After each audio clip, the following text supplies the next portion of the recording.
Y eso va a ser la revolución. Si yo no puedo cambiar las mentes de los médicos, entonces vamos a cambiar las mentes de los pacientes.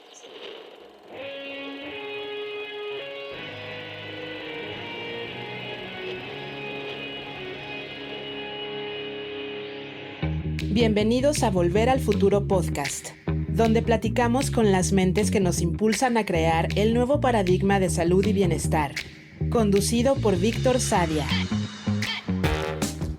Muy buenos días, muy buenas tardes, muy buenas noches. El día de hoy nos acompaña la doctora Majo Álvarez. La doctora Majo Álvarez es médico por la Universidad Anáhuac, especialista en acupuntura por el Politécnico Nacional y maestra por Bastyr University, en Seattle, Washington. Es cofundadora de Quimed, una clínica de acupuntura en la Ciudad de México, y directora de Self-Care Mode On. También es colaboradora editorial de artículos científicos en la plataforma LearnSkin.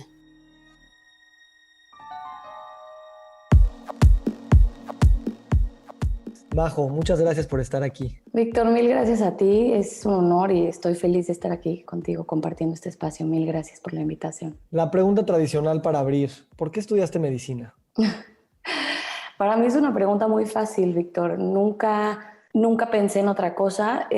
Siempre salió de mi corazón. La verdad es que siempre lo tuve no en la mente, sino en el corazón. Y lo digo de esa manera porque me fue inexplicable, ¿no? Yo crecí así y creo que también estaba en esa edad perfecta en donde tampoco me lo cuestioné, porque era como un sueño que estaba dentro de mí y así seguí, así seguí. Y siempre me llamó la atención también ayudar a las personas. Y realmente, te digo, salía dentro de mí de manera muy natural. Siempre ha sido muy natural el tratar de ayudar en algo. Y yo creo que así llegué a la medicina, sabiendo que me iba a costar, porque nunca fui buena estudiante, la verdad. Siempre me costó muchísimo la escuela. Hoy, viéndolo en retrospectiva, claro que es más fácil entender por qué no era buena estudiante, porque realmente yo soy muy dedicada, me fascina estudiar, soy una apasionada de la lectura, de la ciencia, de leer artículos, me encanta.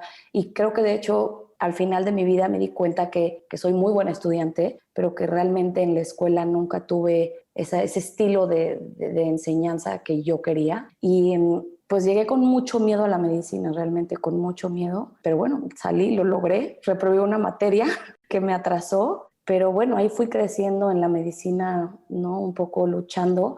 Pero realmente mi corazón fue el que me llevó a estudiar medicina. Esa es la respuesta. Y después te hiciste una alumna de dieces, ¿no? Y ganaste premios y cosas. ¿Cómo fue esa transición? Fue muy dura porque desde la escuela realmente, sí fue duro porque desde la escuela me decían que era mala y que no era buena estudiante, mi papá se la pasaba en la oficina con mis calificaciones, que si me iban a correr, que si no me iban a correr, entonces como que realmente, obviamente no te das cuenta de lo que te afecta, ¿no? En ese momento, pero yo pensaba que era burra. Entonces, yo tenía un sueño que quería cumplir, pero con ese como hándicap, ¿no? Que tenía que, pues yo decía, pues no sé ni cómo voy a hacer medicina porque sé lo que implica, sé que es muy complicado.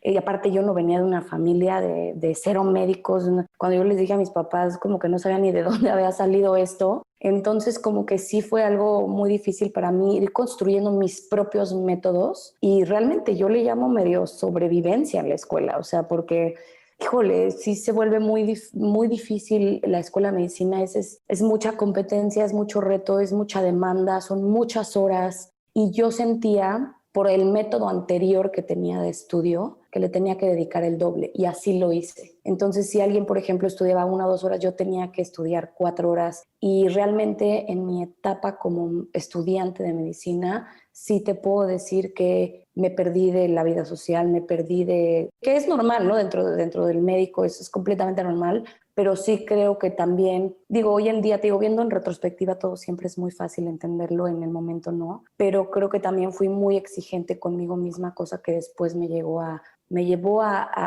caminos de mucho estrés en mi vida y de pedirme demasiado, exigirme demasiado, porque siempre pensé que nunca daba el ancho y porque sí realmente tenía mala memoria. No realmente mala memoria, sino mi método para fijar memoria no era el adecuado para mí. Entonces tuve que yo, la verdad, solita ir aprendiendo y finalmente pues me di cuenta que que la pasión y el estar estudiando y el estar leyendo y escribiendo. Tenía toda mi pared, tengo una foto bien bonita cuando iba a hacer el examen nacional de residencias, toda mi pared llena de post-its de colores, me la pasaba haciendo post-its de colores, todo con colores, todo muy visual, y eso fue realmente lo que me ayudó. Y bueno, ya para cuando entré a acupuntura me gradué con honores y la verdad con muchísimo orgullo, es la verdad. ¿Y qué pasó cuando te graduaste y empezaste a trabajar como asistente de cirugía? Porque fue una experiencia que la clínica también empezó también a apasionarte, entiendo. Mira, Víctor, esa parte de mi vida yo creo que es clave para entender lo que soy hoy. Fue yo creo que de las experiencias que más me han ayudado y perjudicado al mismo tiempo, por así decirlo. Me ayudó inmensamente a crecer, por ejemplo, a empezar mi clínica. Creo que el doctor con el que estuve fue un maestro el que se tomó el tiempo para decirme, a ver, nadie te enseña, pero tienes que calcular cuántas gasas te gastas y cuántas batas te gastas, y eso lo sumas y tu secretaria. Entonces como que me abrió toda esta perspectiva también de conocer el dinero detrás de una clínica, de cómo se lleva una clínica, y creo que eso realmente me llevó a poder abrir con éxito mi clínica, que hoy ya tiene 5 años, y aprendí inmensamente con este doctor. Pero también fue la época de mi vida en la que más sufrí, y de hecho fue en donde me enfermé y tuve que cambiar mi vida. Entonces pasaba mucho tiempo en el quirófano con unos horarios ridículos, no dormía, no comía, y obviamente ya sabemos todo lo que hoy causan, ¿no? Pero en su momento lo peor es que yo estaba dispuesta a hacerlo, ¿no? Claro, porque yo quería llegar a ser ese cirujano que aspiraba, ¿no? Y yo sabía que tenía todo para hacerlo, nada más que había que sacrificarse. Y tristemente estaba dispuesta a seguir con ¿cómo te diré? Con este tipo de educación que a veces tenemos los cirujanos que, bueno, yo no soy cirujana, pero que tenía en ese momento, que sabemos que tenemos como que sufrir para llegar ahí, en este modelo antiguo dijo, pues no duermas porque el de al lado lo va a hacer, me explicó. Si tú no estás dispuesto, pues entonces él te va a ganar tu lugar de cirugía. Y yo tenía esa mentalidad y estaba completamente dispuesta y quedarme en el camino para lograrlo. Y eso fue lo que sucedió. Ahí había no solamente el abuso de ti misma hacia ti, también había situaciones en las que había abuso en el contexto en el que estabas trabajando, ¿correcto? Sí, correcto. Era un ambiente, ¿qué te diré? Muy exigente. No creo que realmente el ambiente se hiciera con maldad. Más bien era un ambiente muy exigente que el mismo médico venía de ese ambiente, ¿no? Se pasaba como por generaciones, como ya conocemos. Yo sé que mucha gente fuera de la medicina no lo conoce, pero dentro de la medicina es muy sabido. Todo mundo sabe cómo tienes que llegar a ciertos niveles, tristemente. Y te digo, lo peor no es eso, lo peor es que yo lo acepté, y lo peor es que yo estaba dispuesta, y a mí viví situaciones muy, muy intensas y yo decía, no me importa. Y yo en ese momento, te soy sincera, sentía que no me afectaba. Sentía que yo era lo suficientemente fuerte y mentalmente fuerte como para sobrellevarlo, porque yo tenía una meta mayor. Pero lo interesante fue que mi cuerpo se apagó por completo. Se apagó.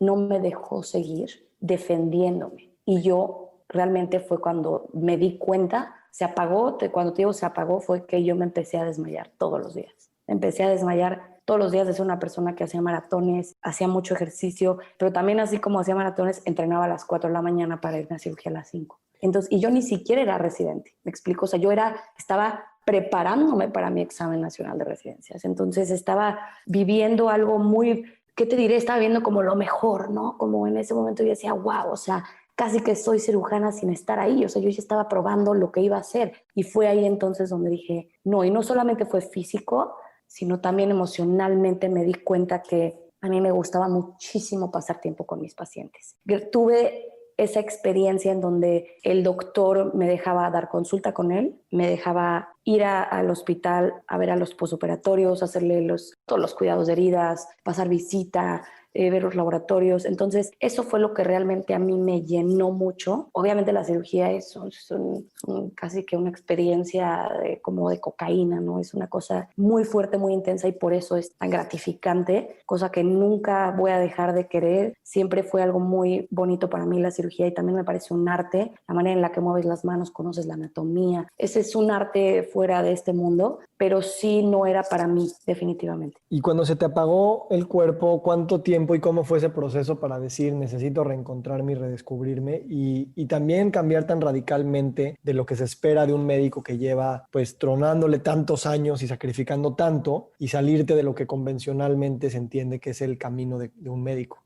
Yo creo que, digo, sigue hasta hoy ese camino, no te puedo decir que ya me siento libre de ese camino, simplemente lo voy amando más. Al principio me costó muchísimo, yo creo que tuve una depresión que nunca me di cuenta y que por eso después explotó y después por eso tuve la depresión al grado a la que la tuve, por otros varios factores que se le agregaron, pero yo creo que en ese momento lo que mi cuerpo me estaba diciendo es, paré, pero la primera causa por la que paré fue porque físicamente yo decía, si me estoy desmayando no voy a poder entrar al quirófano, ¿no? Eso es lo que yo pensaba, ¿no? Y entonces, bueno, físicamente paré y después obviamente vienen toda una serie, una cascada de emociones y donde realmente me di cuenta que era algo que no me estaba llenando y que no era la vida que yo planeaba. Entonces yo creo que ahí en ese momento me tomé un año o dos en realmente, yo paré de cero, que fue un cambio muy radical porque para mí siempre fue la cirugía, entonces yo no veía otro camino para mí realmente en la medicina, aunque yo sabía que el estar con el paciente me llenaba, no veía otra manera en la que yo podía ser médico. Entonces dije, es que si no es la cirugía, era muy fácil para la gente decir, ¿y por qué no ginecología? ¿Y por qué no?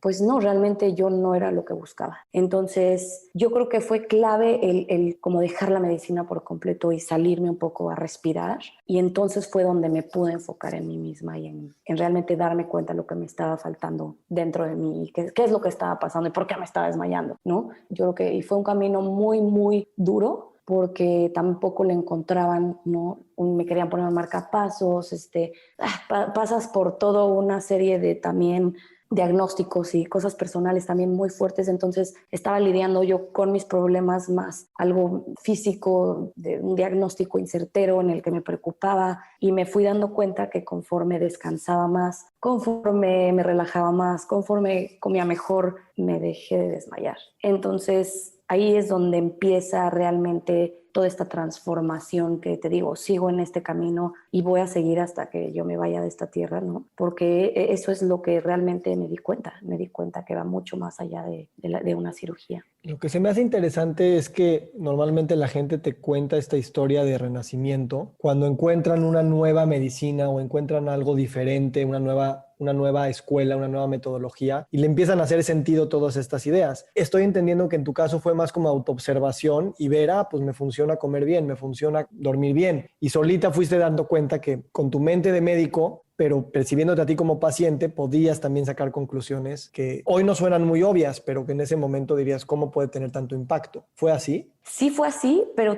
fue así por un año, yo creo, más o menos. Pero el segundo evento clave en mi vida es cuando entré a la escuela de medicina tradicional china en el Politécnico. Ahí es donde realmente todo ya sí me hizo sentido. O sea, yo empecé con mucha observación, con contemplación, empecé mucho con la comida. Después de ver 11 médicos, un médico me dijo, empieza a comer más continuamente, empieza a comer más sal, menos azúcar. Y ahí me di cuenta de esta transformación. Y después de un año, que ya entro a la Escuela de Medicina Tradicional China y Acupuntura, es donde todo, de un segundo para otro, Víctor, fue verdaderamente tan profundo y mágico el momento en el que tú vienes de una escuela y una manera de pensar tan científica, tan dirigida hacia un objetivo y llegas a tu primera clase y te hablan de la energía. Y yo, en vez de saltar y en vez de decir, Dios mío, ¿qué es esto? Me voy ahorita, pero qué tonterías están diciendo, me hace tanto sentido. Es una teoría tan hermosa que lo único que haces es quedarte escuchando esas palabras tan sabias. Y como había tenido un poco de contemplación, un poco de momento para analizarme, te hace un switch enseguida. Ni siquiera lo tienes que analizar. Es simplemente están entrando esas nuevas teorías a tu cabeza y de pronto se hace la luz. Me llama mucho la atención la forma en la que lo describes, porque pareciera que fue un evento de iluminación que entró por el lado, por así decirlo, emocional, sabiendo que lo emocional siempre está ligado a lo intelectual, pero que le hacía sentido a otras partes de tu ser que a lo mejor tu racionalidad y tu lógica con la que habías crecido y sido educada no compaginaba. Y fue gracias a una experiencia de precisamente que no tenemos palabras para poder decir cómo fue, que dijiste, aunque vaya en contra del canon, vaya en contra de mi lógica, vaya en contra de lo que mis colegas podrían pensar que esto es, se siente correcto, se siente bien.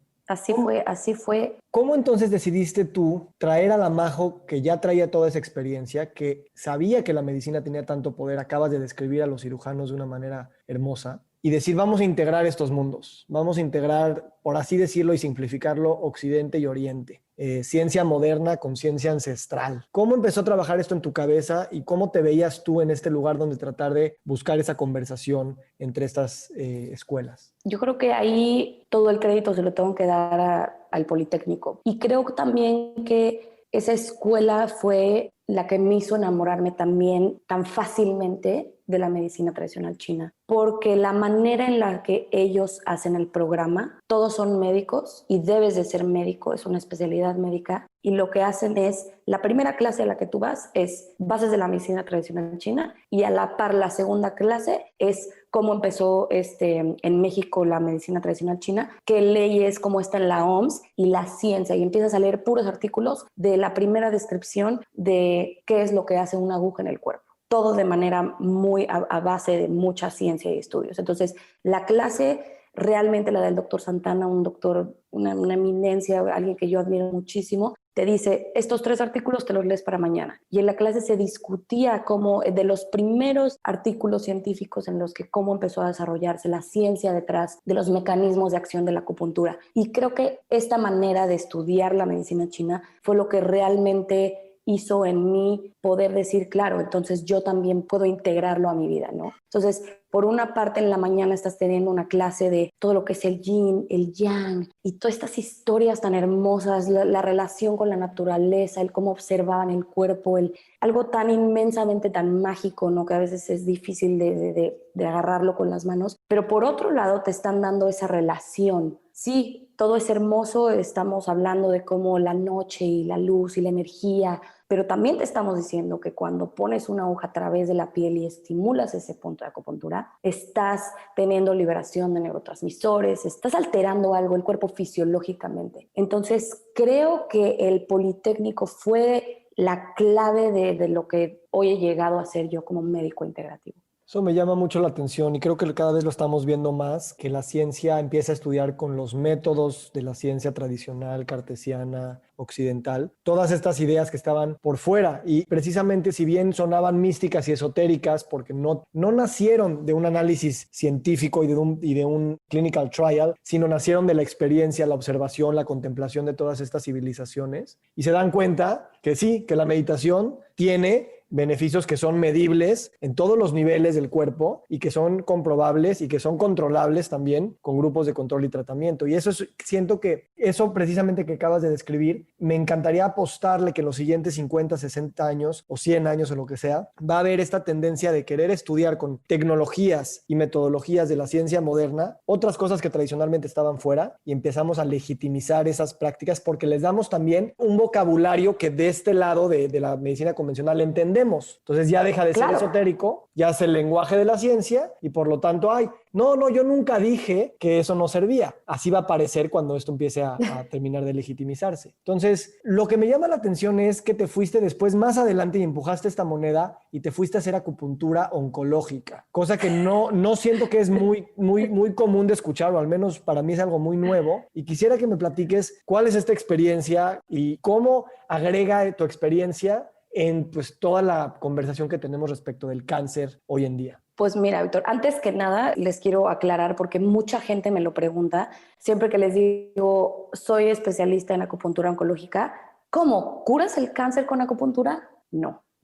Entonces sí es importante explicar lo que es mejorar la calidad de vida de los pacientes oncológicos. ¿Y qué quiere decir esto? Es que ayudamos a algunos efectos secundarios del tratamiento que están teniendo como quimioterapia, radioterapia, por efecto de su tratamiento medicamentoso o quirúrgico, ¿no? Entonces, ¿qué quiere decir? Que les ayudamos a síntomas como las náuseas, la neuropatía, que la neuropatía es cuando sientes hormigueo en las manos o en los pies. Entonces, estamos hablando de que la acupuntura ya se comprobó en ciertos estudios que puede ayudar a ciertos síntomas que en general son el resultado de una mejor calidad de vida para este paciente específico. Ahora, lo interesante y lo que a mí me encantó de lo que aprendí, que fue en el Memorial Sloan Kettering Cancer Center de Nueva York, es que obviamente son puros médicos que se la pasan haciendo research y clinical trials. Tienen el hospital, entonces también tienen la manera de hacerlo, ¿no? Entonces,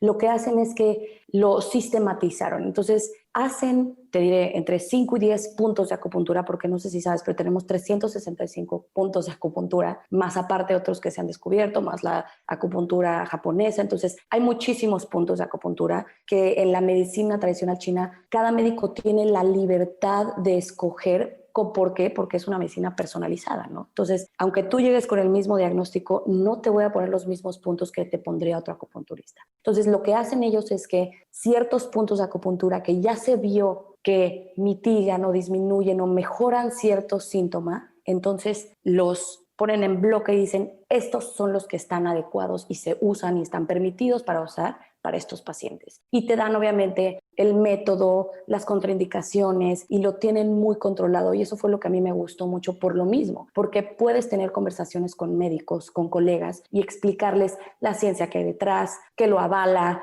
y se vuelve una manera más metódica y que les da más confianza a que decir, dame a tu paciente, yo le hago un diagnóstico de la medicina tradicional china, veo sus desbalances y te digo qué necesita. ¿Me explico? Entonces creo que lo llevaron a un nivel mucho más científico. Ahora, tú un día recibes una llamada de uno de los hospitales de mayor prestigio de la Ciudad de México y te dicen, queremos que vengas a lanzar un departamento de medicina integrativa y queremos que nos traigas la acupuntura y estamos abiertos a estas nuevas ideas. ¿Qué pasó?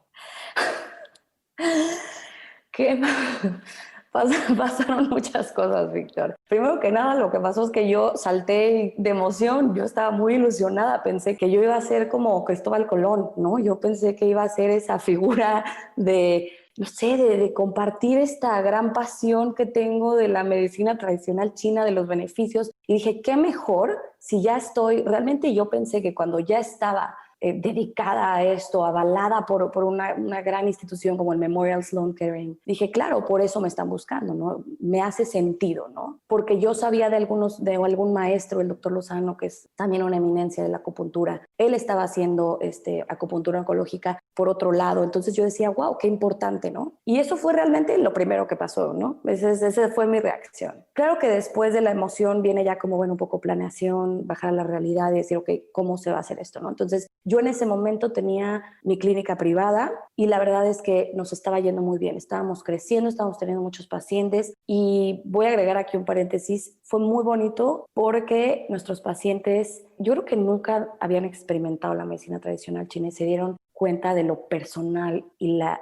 extraordinaria relación que puedes llegar a tener con tu acupunturista. Entonces yo estaba en ese momento como, wow, qué padre que voy a llevar esto también a otro lado, ¿no? Y entonces, bueno, realmente como tal, había ya un espacio que estaba llamado, que era la zona integrativa, digamos. Estaba hecha por la Clínica de Calidad de Vida Salvati, que la lleva Isabel Aloy, que fue pionera en el drenaje linfático de mama. Esa es una persona extraordinaria que empezó esa zona, digamos. Y realmente a través de ella dijeron, y ella muy, muy metida en esto, hay que sumar a más terapéuticas para que realmente sí se vuelva algo integrativo. Y entonces me llaman a abrir el área de acupuntura y luego tuve una entrevista muy linda y muy interesante con una experiencia personal del médico que me entrevistó en ese momento, era el director del hospital. Y yo sentí mucha conexión y él me dijo, Majo, tú eres lo que necesita este hospital.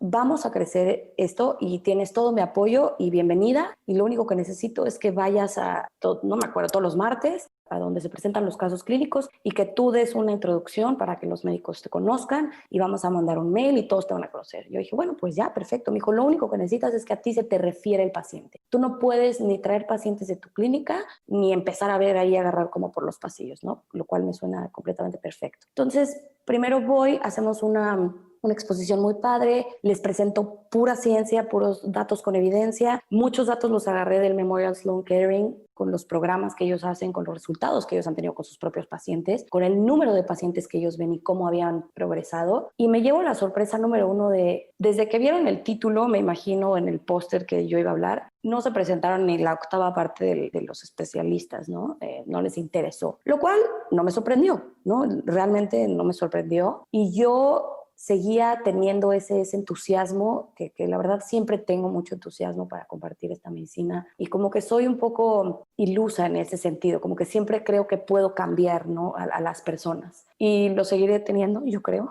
porque no aprendo. Y bueno, sí se sintió feo, la verdad, personalmente te puedo decir, pero no me sorprendió. Entonces, bueno, les presento datos duros, les presento evidencia, les enseño todo, y al final yo planeaba pues contestar dudas o no sé, alguna interacción con algún médico.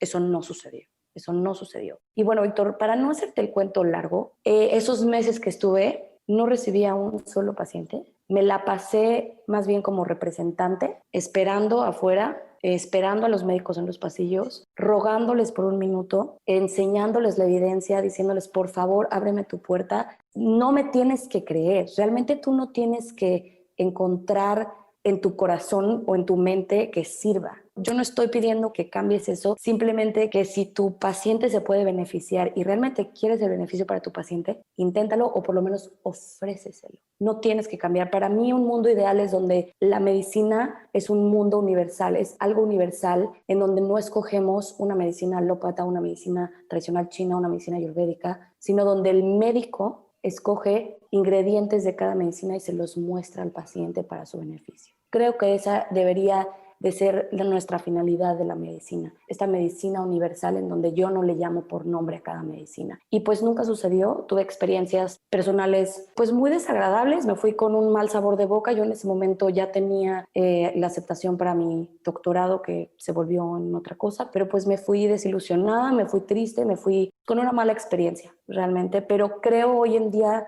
que no es que estuviera mal, sino que hay que seguir, hay que seguir. Entonces, si hoy me lo volvieran a ofrecer, lo volvería a hacer, Víctor, porque no hay que rendirse y porque hay que seguir enseñando de los beneficios que tiene. Okay, voy a tratar de empujar esta conversación un poco más y con esta idea de que dices, ya me rechazaron una vez, por ahí me habías contado que hasta te amenazaron de demandar por lo que estabas tratando de hacer. Y dices, sabes que si me vuelven a invitar, vuelvo a ir.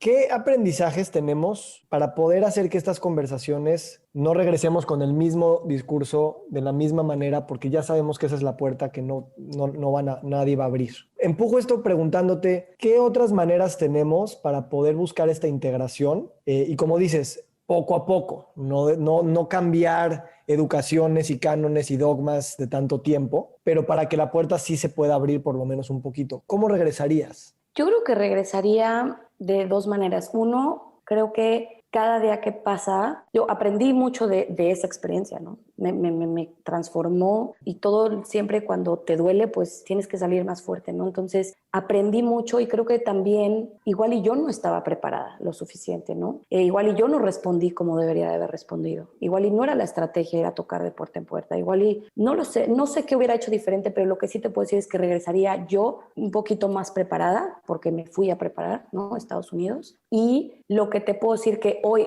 hago, que creo que es la clave, es empoderar al paciente con la información de lo que hace la acupuntura, que eso es a lo que me dedico. Realmente, si llega el paciente y le pregunta al médico, la primera vez lo va a ignorar. Y le va a decir, esto son tonterías, es brujería, no sirve. La segunda vez le va a decir, mire, bueno, señora, le ofrezco otra cosa. A la tercera vez no puede decirle que no al paciente. Entonces creo que la fuerza está en educar al paciente, en enseñarle al paciente, y eso es realmente mi pasión. Vamos a compartirlo porque todos somos potenciales pacientes. Así lo veo yo. Todos somos potenciales pacientes. Entonces, cuando tú te das cuenta que si yo te comparto hoy, aunque tú no tengas ninguna enfermedad, yo te comparto de lo que hace la medicina tradicional china, la meditación, todas estas terapéuticas que tenemos, y a ti ya se te plantó esa semillita y dices, bueno, igual algún día, ahorita no lo necesito, que realmente es preventivo, pero pensemos de esa manera. Entonces, igual y cuando algo te pase, cuando tú vayas a tu médico, se lo puedes cuestionar.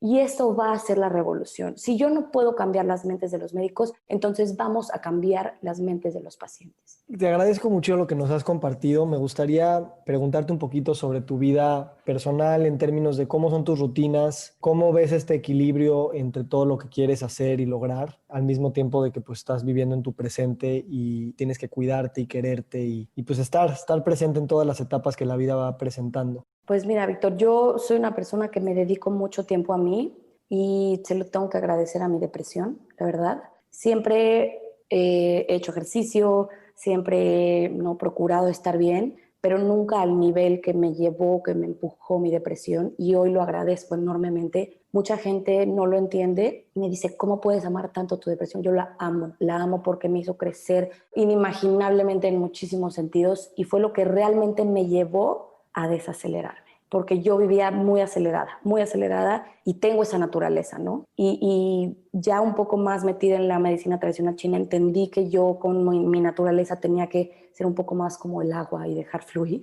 Y te puedo decir que diario medito en la mañana, al despertar, al abrir mis ojos. Nunca me pongo un tiempo de meditación. Hay días que medito 3 minutos, hay días que medito 1 hora, hay días que medito hasta 3 horas. Soy una persona muy espiritual, muy espiritual. También le dedico diario, después de meditar, unos 20 minutos a rezar y conectar con un ser superior. En la noche medito también, siempre medito en la noche antes de dormir. Y diario hago yoga y algún otro tipo de ejercicio. Esa es mi manera de cuidarme y sigo siendo intensa. Hay días que son perfectos, hay días que son maravillosos y salgo a la naturaleza y lloro. Una vez a la semana por lo menos lloro y agradezco a la vida por estar viva. Y hay otros días y otras semanas que no, hay otros días que no me da tiempo y otros días que me duermo tarde y que me desequilibro, pero siempre sabiendo que al día siguiente es un día nuevo para empezar. ¿Has visto alguna persona? Es una pregunta que creo que nunca he hecho, tal vez sí, pero ¿has visto alguna persona que no haya pasado por un momento de crisis, de depresión, algo que realmente los haya movido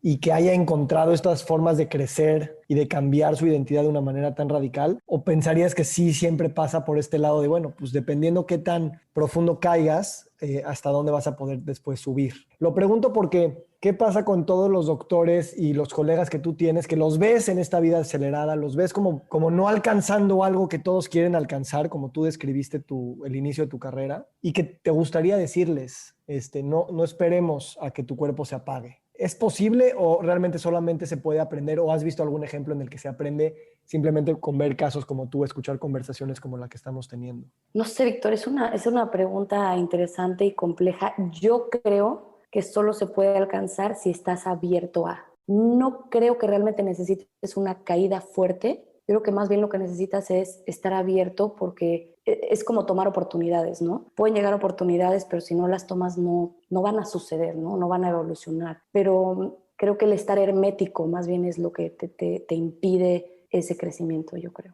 Tiene que ver con pensar que tal vez tenemos esta concepción de que la vida sí es cambio y todos decimos es cambio, pero eventualmente llegamos a pensar que, ok, ya cambié lo suficiente, aquí me puedo estacionar, y entonces precisamente te vuelves hermético, aunque no sea porque tengas la mente cerrada. Claro, y también yo creo que mucho es no juzgar porque no sabemos de dónde viene la persona, y es entender que así fue educado, así creció, ¿no? O sea, me pasa mucho con los médicos de decir, a ver, yo estuve ahí, me explico, y pasa en todos los aspectos de la vida. No puedo exigirle que cambie radicalmente, ni yo tratarle de enseñar algo que realmente los ojos no ven lo que el cerebro no sabe, me explico. Entonces, si yo trato de, por más que le ponga el papel enfrente, no lo va a ver. Y creo que no es su culpa totalmente, sino también de dónde viene la historia, su pasado, cómo creció y su cultura o lo que sea, ¿no? Igual que para en Asia o el Oriente, o cómo es parte de la vida desde que tienen 4 años. Mis profesores chinos, yo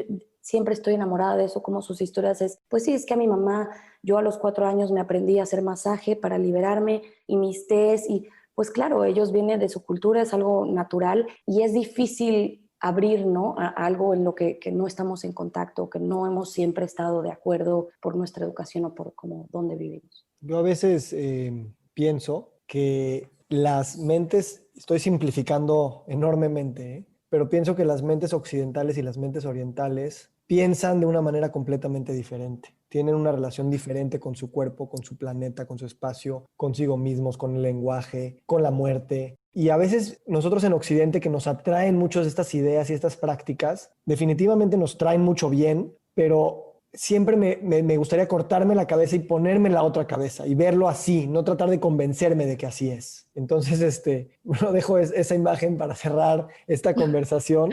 Quisiera preguntarte qué sigue para ti, en qué estás trabajando ahorita y pues no sé si quieres jalar algo de la comunidad para acompañarte en alguno de estos viajes, que nos compartas lo que estás haciendo. Gracias, Víctor. Sí, pues ahorita estoy realmente empezando una nueva etapa de mi vida. Estoy lanzando una marca con mucho cariño que llevo tratando de sacar un año, basada en hábitos de autocuidado, que creo que es lo que transforma vidas, ¿no? Eso es lo que hace que tu estilo de vida realmente cambie y es básicamente enseñar a los potenciales pacientes a poco adoptar hábitos y se llama Self-Care Mode On, como prender el switch, ¿no? Prender ese autocuidado en mí mismo. No tratar de cambiar, sino nomás es prender el switch y ahí está. Estoy consciente de que tengo que prender el switch. Y se vienen muchas cosas, se vienen pláticas, cursos online, productos y espero que muchas cosas más y sorpresas por venir. Majo, gracias por esta conversación. Mi mensaje sería decirte que me encanta también eso que dices, que eres ilusa e ingenua, porque a veces eso es lo que nos falta, soñar. Entonces, pues desde que te conocí vi ese brillo de sueño y es algo que inspiras a todos. Así es que pues muchas gracias. Muchísimas gracias, Víctor, a ti de verdad por este espacio y por la invitación. Fue un gusto enorme. Feliz día.